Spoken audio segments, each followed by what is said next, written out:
Right, little Rolo. Rolo. Okay. He is obsessed with stones.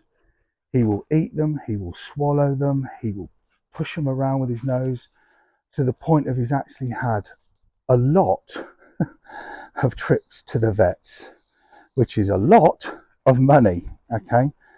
So what's actually happened is, and it's kind of the best way to describe it, is kind of a little bit like a dog that chases shadows, shadow chasing dogs, where they just get so fixated and so overstimulated and lasered into that pattern of behaviors, where it becomes a habit that they don't actually enjoy doing. They're just doing it because they're not given another release or another alternative behavior to do.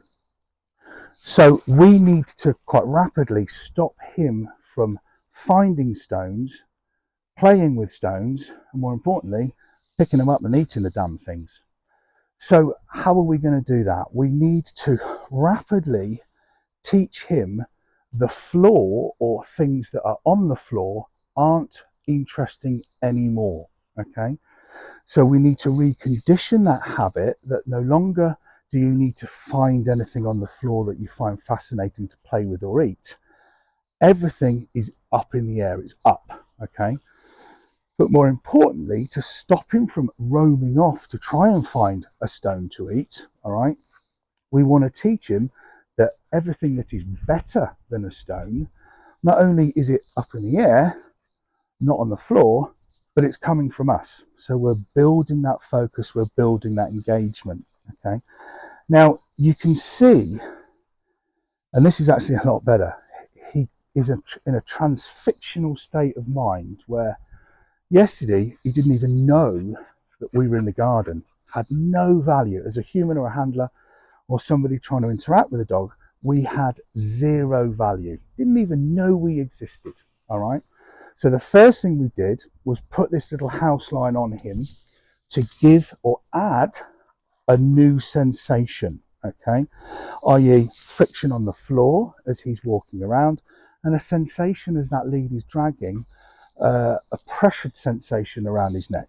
All right. So that helps us have a physical contact or a physical intervention to help us potentially stop him from becoming too fixated, so that we can work on teaching him the better option to take. All right. Likewise with that little house line as well. If he is getting a little bit over threshold and a little bit too zippy, we just stand on it. We've got an element of control where we can either check him if he's ignoring us, or we can just stand on that to keep him within the remits of our bubble. All right. So the next thing we need to do is, with this one, and the reason why we're clicker training with him is because it's a very, very clear, precise noise, good, that will cut through and cut into his fixational behavior manifesting and becoming far, far, far, far worse. So how do we do it? We need to charge a clicker. Never sure why it's called that, but we need to, what it means is we need to show him what that noise is. Okay. Now the best way to describe it is the noise of the clicker, or us pushing the clicker, is like us saying thank you. Okay. So if he displays a behavior that we want him to do, we go, thanks mate, reward. Okay. So the noise, which is very, very consistent, and anybody can have one of these, all right, and that's why they're such a good little tool to use. The noise is consistent. So he's learning, when he hears that noise, two things. One, he's done good. He's done what I want him to do. But more importantly, number two, a reward is coming. Okay. If he doesn't hear that noise, he hasn't done it correctly, and nothing is coming. Okay. Another thing with him as well is, I talk about it a lot, he didn't know his name. All right. And it's not as simple as he doesn't know his name. He doesn't know the benefit of looking at us when he hears it. Okay. For us to have any conversation with a dog, we need it to look at us. The only way we're going to have that dog or teach that dog to look at us is if we show that dog it's a valuable thing to do. It's an enriching, rewarding thing to do. So we would go, oh, there's a dog. Rolo, yes, reward. Okay. So we're maintaining our value in this little dog's life. So at the moment, good, we're still charging the clicker. All right. If I say his name and he looks at me, click reward. If he looks at me without me saying his name, guess what? Yeah, click reward. There, good. So what I'm doing is everything that is good, positive, fulfilling, all right, is no longer on the floor. Good. All right. Also, what we're doing here is we're starting the reward off, or the value of the reward, very, very low. Normal daily allowance of kibble. All right. Because if you're struggling with this, I want to have the option to up the ante. I want to progress, or have the option to progress to a little bit of ham or a bit of cheese or a bit of sausage. All right. But normal daily allowance of kibble is actually working very, very well. And as you can see, he's looking up more than looking down more now. Okay, so we've raised that head. No longer is he constantly seeking or trying to find something on the floor. Good lad. Boy, all right, prime example there. Now, because the floor is the issue, you've got to make sure you get that right in his gob. Okay, what we don't want to do is subconsciously continue to teach him the floor is good by doing this. Okay, I am subconsciously showing him and continuing to teach him the floor is good. Now look what happens. We're going to loot there. Good. So when you put that in his mouth, make sure it gets in there. So we're not risking it falling out onto the floor and undoing all of our good work. But Rolo, little Rolo, good lad.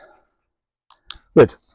And another thing we can do with the clicker is, once it's charged and he knows the benefit of it, and we'll make tracks with it in the traditional method of using it, we can slightly change its use. We can use that sound, haha, yes, good, as an alternative to redirect him being distracted. Okay, so first use, look at me, click, thank you, reward. All right. Once that's nailed, the second use is we can use this, because it's quite a prominent sound that will cut through, to snap him out of being distracted, like so. Good, like that. Good. Prime example, teaching and talking at the same time there. He wavered off to the sound of the magpie. Good. Looked at me there, so he's going to get paid. Distracted.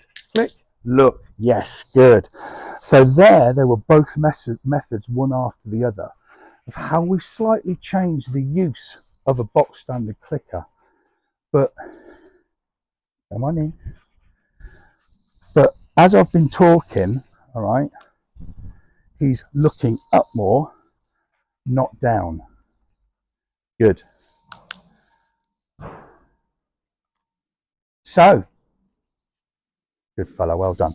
So, Rolo, his issues, what we're doing about it, why we're doing it, and how we're doing it, just with a box standard, normal little cheap £1.20 clicker.